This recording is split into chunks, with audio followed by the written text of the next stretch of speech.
Olá pessoal, bem-vindos! Está começando agora mais uma edição do programa Radar. Eu sou Maurício Freitas e toda quarta-feira às 8 da noite nós temos esse encontro marcado onde a gente conversa com quem está no centro do poder, quem toma as decisões que mexem com a nossa vida, com o nosso dia a dia e com o nosso cotidiano. E a política é um desses assuntos que mexem muito com a nossa vida, né? Mexem bastante com a nossa vida. E o ano que vem é ano de eleição.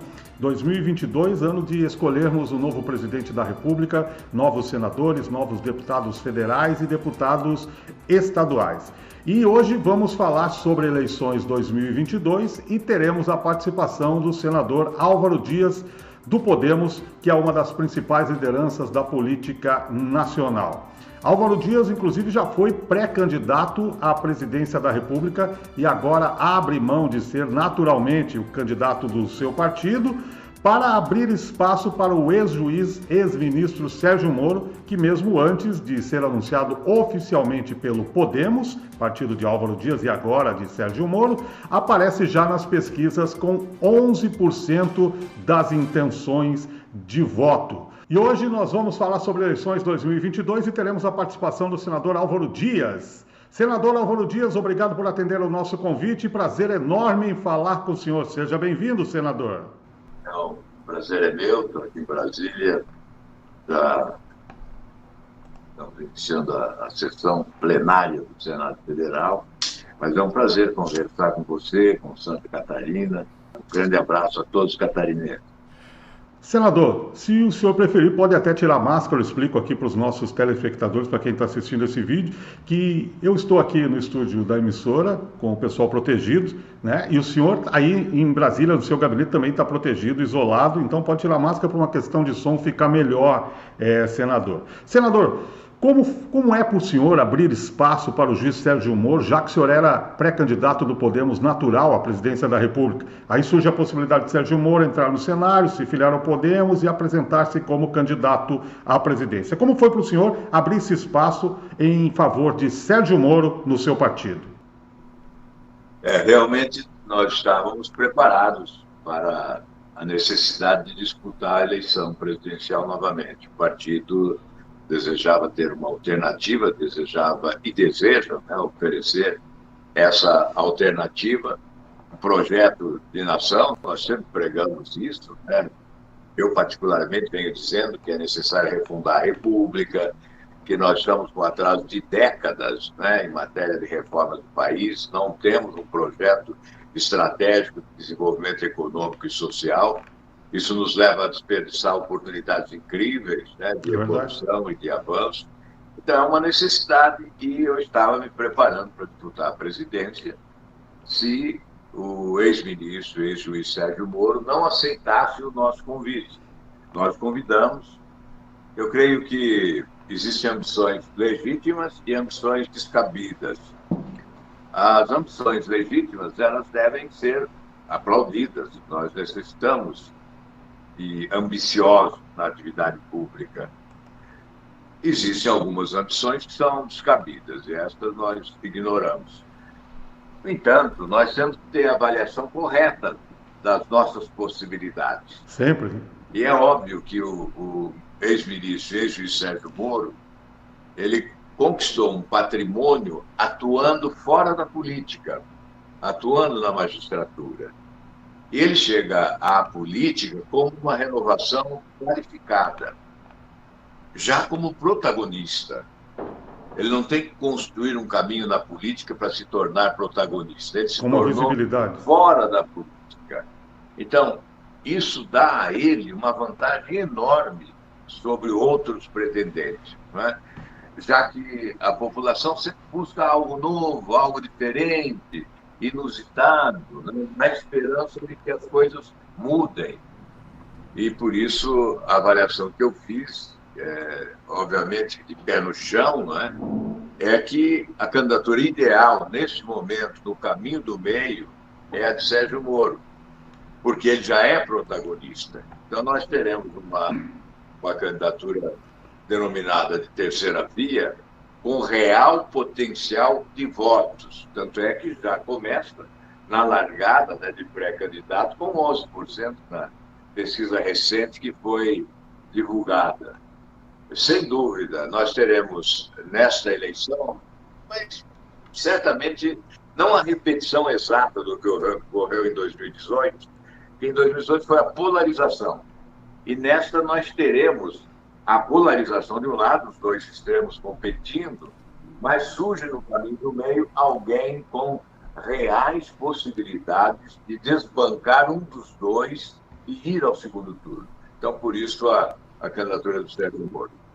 Senador, o ex-juiz Sérgio Moro não é visto como adversário tanto pelo bolsonarismo quanto pelo lulismo. Ele é visto sim como um inimigo.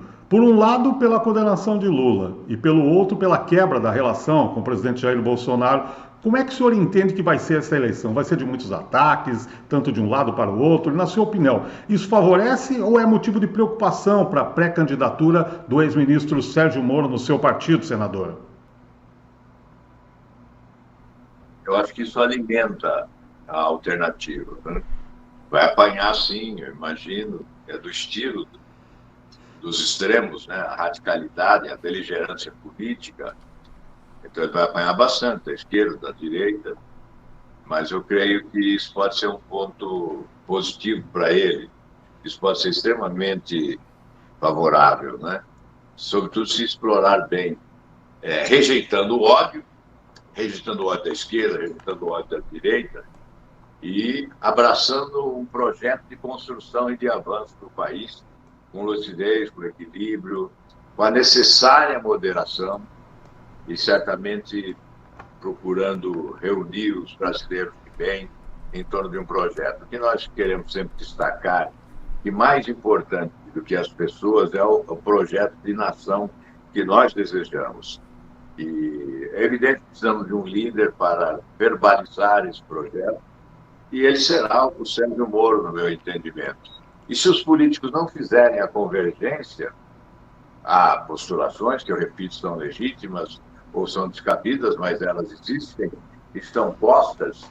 Se nós não conseguirmos, na política, a convergência, certamente os eleitores buscarão a convergência. E, obviamente, isso fará com que o Sérgio Moro se torne um candidato extremamente viável, né? Agora, senador, chegará ao segundo turno, é a nossa expectativa. Desculpe, senador. Agora, todo mundo sabe que uma das principais bandeiras do candidato Sérgio Moro é o combate à corrupção e não teria como ser diferente, dado a sua atuação frente à Operação Lava Jato. Mas quanto às outras questões nacionais, nós temos aí uma crise gravíssima, nós temos quase 15 milhões de desempregados, ou seja, é muita gente sem perspectiva nenhuma. E o país realmente anda meio só de discurso de um lado, discurso de outro, do ódio, da disputa, sem ter uma alternativa, sem curso de fato para resolver essa situação. As pessoas querem pagar mais barato a gasolina, senador. Querem comer, as pessoas querem ter dignidade. Aí como que o seu partido Podemos se prepara para esse projeto, para dar uma resposta a essas necessidades básicas da população brasileira, senador Álvaro Dias? O candidato, o pré-candidato, né, vamos tratar assim, para respeitar a legislação, Sérgio Moro já está construindo uma equipe, já anunciou o nome do coordenador, que é o Pastore, que foi presidente do Banco Central e é um grande economista, está reunindo especialistas em cada área para a elaboração do projeto global.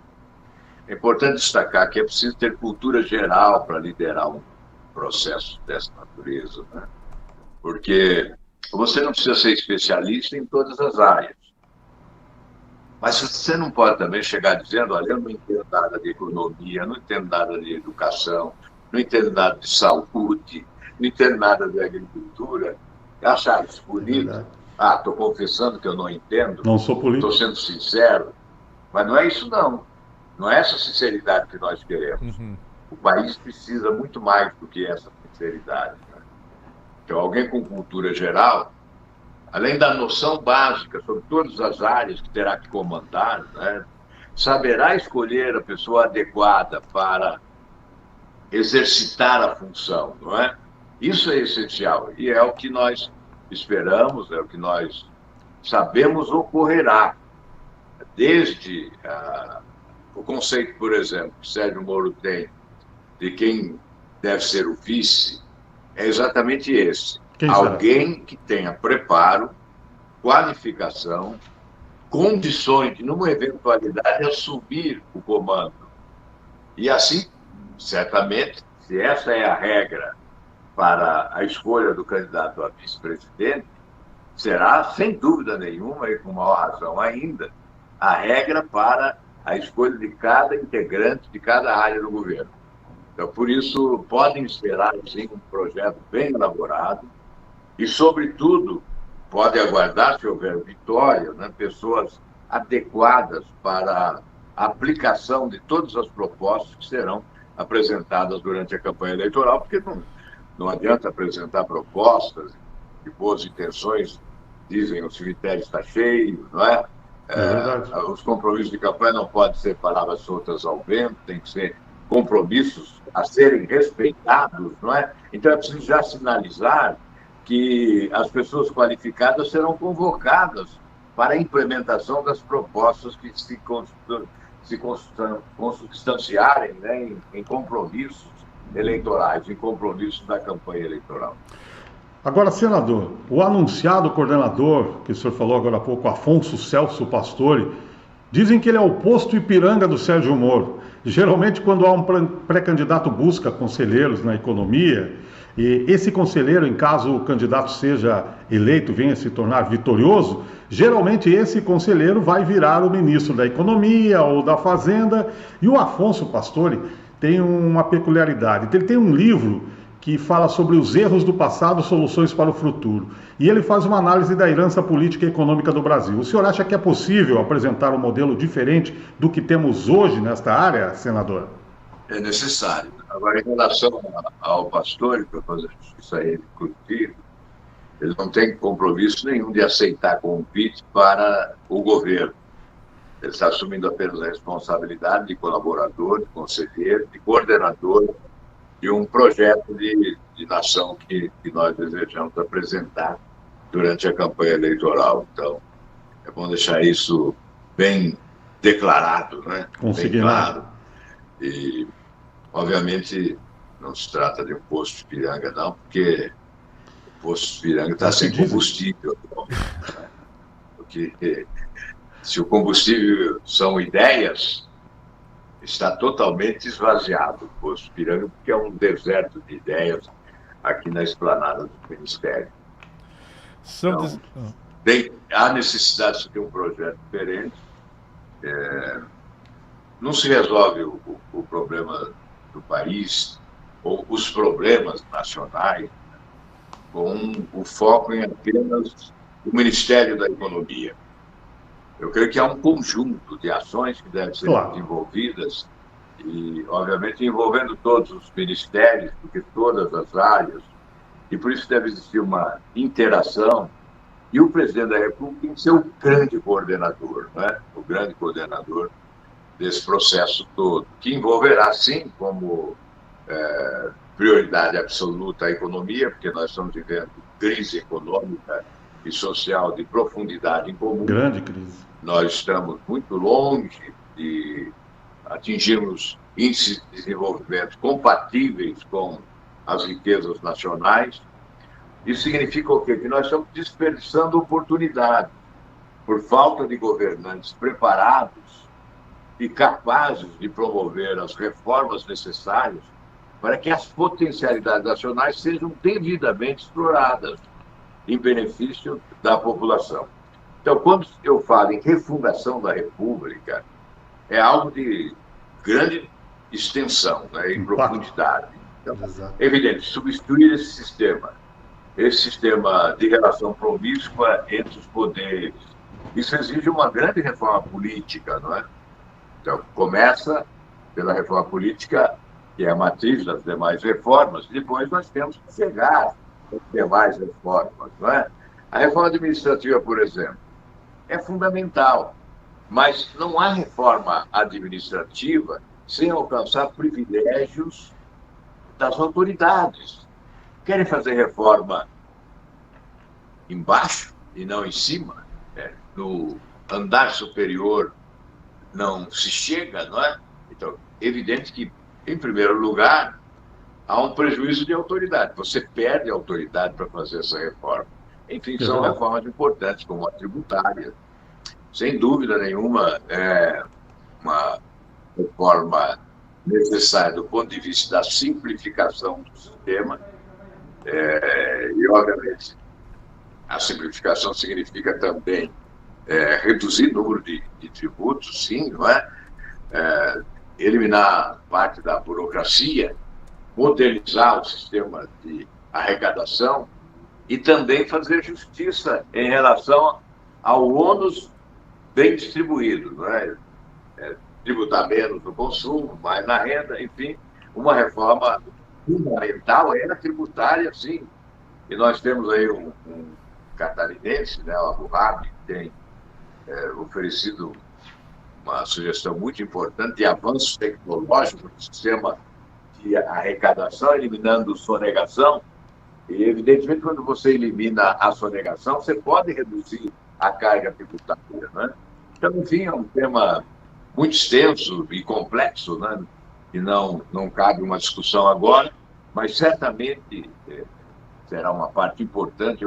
Até o presidente Moro, né, o nosso pré-candidato Moro, recentemente pediu ao senador Oriovisto Guimarães que coordene uma equipe de técnicos exatamente para propor uma reforma tributária. Nós achamos que hoje, realmente, com o atual governo e com esse processo de deterioração da economia, principalmente das contas públicas, realizar uma reforma tributária agora é temerário. Nós precisamos começar por outras reformas, né? Eu coloquei já a reforma administrativa, mas temos que ter uma proposta para apresentação durante o debate nacional da campanha eleitoral, uma proposta de reforma tributária que seja realmente uma alavancagem para a retomada do crescimento econômico. Eu sei, senador, mas o senhor não acha que essa é uma questão, a questão da reforma tributária, ela é urgente e essencial? Eu gostei muito quando o senhor falou do consumo, de tirar a tributação do consumo, que eu acho que é uma das melhores formas de se fazer justiça social nesse país. Porque você tirando a tributação do consumo, você faz com que o mais pobre, por exemplo, não pague o mesmo imposto que o mais rico. Estou falando aqui a grosso modo, né? Mas essa não seria uma questão urgente, também seria discutida, talvez realizada antes mesmo da eleição, senador, já que afeta a vida das pessoas diretamente? Sem dúvida, você tem razão, mas era uma reforma para a primeira semana de 2019, né? Assim, início do governo. Nós estamos chegando a uma campanha eleitoral, então o ambiente agora está conturbado, né? E é um ambiente de beligerância, degradação da economia. Nós estamos verificando aí, 19 milhões de pessoas não se alimentam, passam fome. É verdade. Mais de 100 milhões de pessoas se alimentam mal. 64% das famílias brasileiras estão endividadas. Então, é um cenário muito ruim para se promover agora uma reforma. Está aqui na Comissão de Constituição e Justiça, hoje ainda o ex-deputado Raul chegou lá. Luiz Carlos Raul. Vamos votar a reforma. Ele é talvez o maior entusiasta da reforma tributária. Né? Luiz Carlos Raul. Exatamente. Mas nós estamos nesse ambiente hoje. O governo não inspira a confiança necessária para a realização de uma reforma tributária. Isso poderia, inclusive, tumultuar o processo econômico, desorganizar ainda mais. Ou se faz uma reforma ampla, de profundidade, para organizar uma política tributária competente, ou se espera melhor oportunidade. E olha, sinceramente, eu acho que agora nós temos que esperar uma melhor oportunidade. Porque perdemos time, né? Perdemos o time de novo. A oportunidade. Eu dizia antes, não é? Antes, inclusive, da eleição de 2018, e nós teríamos já na primeira semana de governo, no início, além do limitador emergencial de despesas para conter aquele processo corrosivo do déficit que foi naquele ano de 2019, 139 bilhões de reais, então o limitador de despesas em torno de 10% de forma geral, né?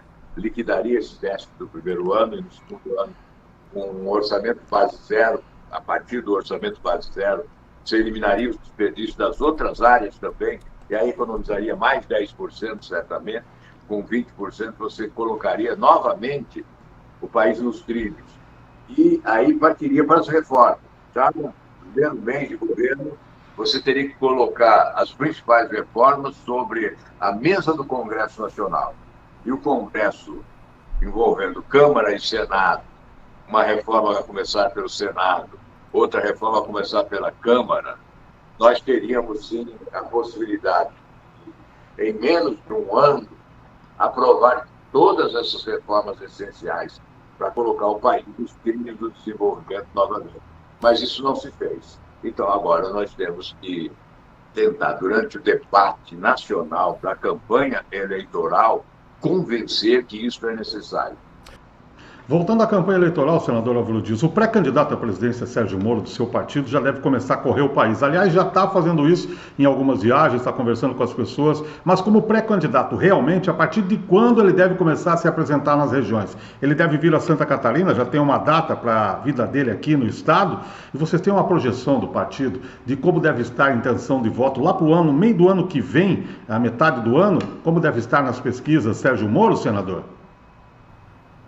Olha, primeiramente, ele já está se movimentando agora, em tempo integral, dedicação exclusiva, é pré-candidato. Hoje foi a Minas Gerais, teve encontro com o governador Zema, está retornando agora para Brasília. Amanhã nós faremos a filiação aqui em Brasília do general Santos Cruz. Depois, agora em dezembro, nós filiaremos o procurador, ex-procurador, né, que já se demitiu do Ministério Público, Deltan Dallagnol, se filia, não podemos agora, nas primeiras semanas de dezembro, né? E o Sérgio Moro vai lançar o livro em 5 capitais, agora esse ano. Dia 2 é Curitiba, dia 5 é Recife. Nós estaremos dia 4 em Porto Alegre, grande encontro do nosso partido, o Podemos, ele estará junto. Então, aí começa. Né? Depois ele vai aos Estados Unidos, buscar a família, que ainda ficou lá, e aí voltará para o Brasil para trabalhar durante todo esse período. Eu imagino, em relação a outra indagação, que até junho, julho, ele já chega aos 17%, que é um percentual suficiente para atrair alguma aliança importante para ampliar o tempo de rádio e televisão, que é um tempo essencial para o proselitismo, ou seja, para a pregação política, para a apresentação da proposta, para a defesa do projeto de nação. Então, eu imagino que, respondendo essa sua indagação, isso não é o partido, é uma opinião pessoal.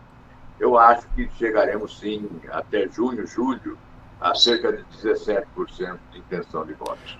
Agora, senador, há uma discussão, uma conversa, um zum, Sérgio Moro disputando o Senado, mas esses 11% na pesquisa praticamente torna irreversível a candidatura dele à presidência, né? Desde o início a candidatura é irreversível, né? Os adversários é que colocavam essa questão do Senado até como forma de desqualificar a pretensão maior, né? Mas nós nunca tivemos dúvida.